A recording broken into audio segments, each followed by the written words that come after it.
Alright, let's do this one last time. اعظم فيلم لسبايدر مان، وممكن يكون اعظم فيلم في السنة كمان. المهم خلينا نخش في الموضوع على طول. انا نور واهلا بيكم في ان ايو.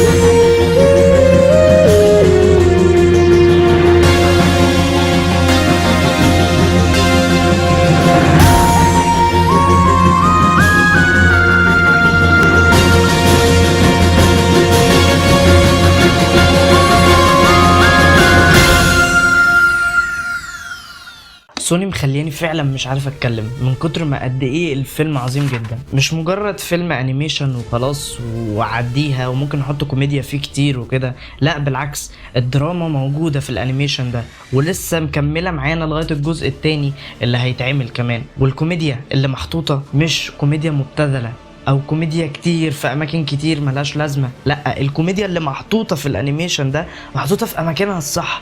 انت المفروض تضحك هنا عشان خاطر ده موقف كوميدي، بس مش المفروض ان انت تضحك طول الانيميشن، ودي حاجة عظيمة جدا مارفل ما بتاخدش بالها منها في باقي الافلام اللي هي المفروض افلام كمان احداثها دراميه اكتر من فيلم سبايدر مان اكروس ذا سبايدر فيرس. قبل ما نتكلم في الفيلم نفسه، عايز اعرفكم ان اللي جاي في الفيديو بعد كده هيبقى كله حرق، فلو ما اتفرجتش على الفيلم روح اتفرج على الفيلم بعد كده ارجع اتفرج على الفيديو ده تاني. طيب، اول حاجه هنتكلم عنها وهي القصه ممكن تكون بسيطه جدا. المفروض ان في الفيلم ده اللي حصل ان ميجال اوهيرا او سبايدر مان 2099 المفروض انه عمل مجتمع او منظمه بتضم كل السبايدر مانات اللي في العالم كله عشان خاطر ينقذوا العوالم او الاكوان الموازيه او السبايدر فيرس في الحاله بتاعت سبايدر مان.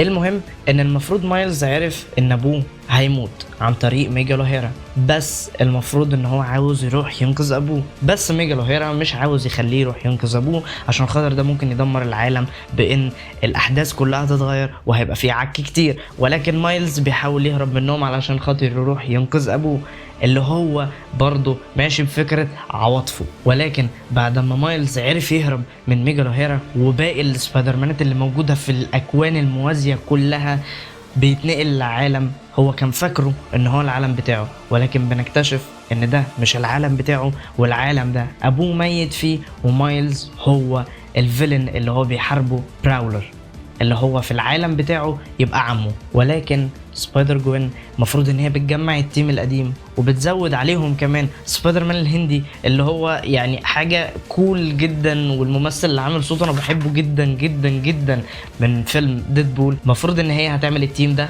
وهيبقى هو موجود فيه علشان خاطر يروحوا ينقذوا مايلز في الجزء اللي جاي. وما تخلوناش ننسى ذا سبوت او الفيلن بتاع الفيلم ده، الفيلن اللي هو كان جامد جدا بصراحة، ده ليا تعقيب عليه بس بعدين هنتكلم عنه، وهو اللي هيكون المفروض ان هو يقتل ابو مايلز. بصوا خلينا نيجي نتكلم دلوقتي عن الاصوات بتاعت الكاركترز بتاعتنا.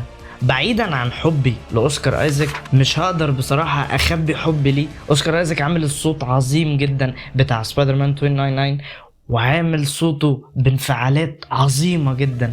انا كل ما ميجال اوهيرا في الانيميشن بيطلع متنرفز او متعصب او في حاجة بتحصل، انا بحس ان اوسكار ايزاك هو اللي بيمثل مش مجرد بيطلع صوت. ودي حاجة عظيمة جدا ان انت تقدر توصل المشاعر اللي المفروض الجمهور يحسها عن طريق صوتك بس. انت مش بتمثل، مش تعمل اي حاجه، انت بتتكلم بس. بالذات اصلا ان الشخصيه اللي اوسكار عاملها هي شخصيه موتره بطبعها، شخصيه دايما متضايقه، في مشاكل، دايما تحس ان هو على طول غضبان. في فكره ان اوسكار قدر يعمل ده، دي حاجه انا حقيقي عليها بمجرد تاني صوته بس. وطبعا هايل ستانفيلد اللي عامله سبايدر جوين، اللي عامله في العالم بتاع مارفل السينمائي كيت بيشوب اللي هي النسخة المؤنثة من هوك اي، اللي عملت صوت سبايدر جوين بشكل عظيم زي الجزء الاول وزي الجزء الثاني. هي عملت الصوت حلو، هي متمكنة في الشخصية دي بصراحة، وهي بتعمل اساسا ادوار الاصوات كتير جدا في الانيميشنز كتير جدا. والممثل اللي عامل صوت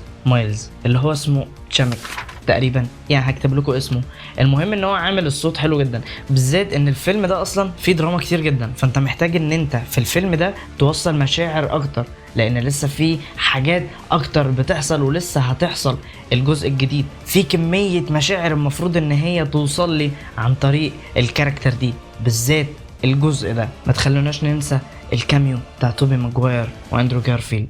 هو ما يعتبرش كاميو، هو مشهدين اساسا كانوا موجودين في الافلام بتاعتهم واتعاد وجودهم تاني في الفيلم ده، بس هي حاجة حلوة. احنا يعتبر اتعودنا على فكرة ان توبي واندرو موجودين وبنشوفهم من ساعة فيلم سبايدر مان نو واي هوم، بس ما تخلوناش ننسى ان الموضوع ده كان في يوم من الايام يعتبر فكرة مستحيلة اصلا ان انت تجمع كذا سبايدر مان في عالم واحد.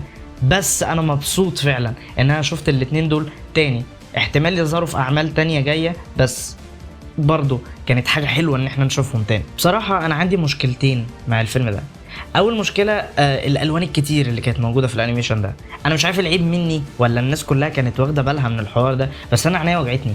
كمية الالوان اللي كانت بتتحط في اوقات غريبة وكذا باليتة الوان ما تلاقيش على بعض، والالوان دي كلها راكبة في عينك، فكانت صعبة شوية. ممكن يكون مش كل الناس عندها نفس المشكلة دي، بس هي مشكلة بالنسبة لي انا، بس مش لازم كله حس بالمشكلة دي. المشكلة التانية اللي هي برضو ما تعتبرش مشكلة قوي، بس هي مشكلة، خلونا نتكلم عن الجزء ده، بس هي مشكلة، وهي فكرة ان ذا سبوت ما ظهرش كتير.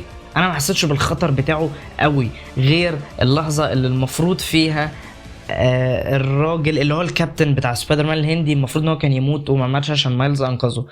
يعني حسيت بانه ممكن يكون خطر شويه، بس ما حسيتش اكتر ان هو المفروض الراجل اللي هيقتل ابو مايلز وهيحصل بسببها مشاكل ومش عارف ايه الكلام ده.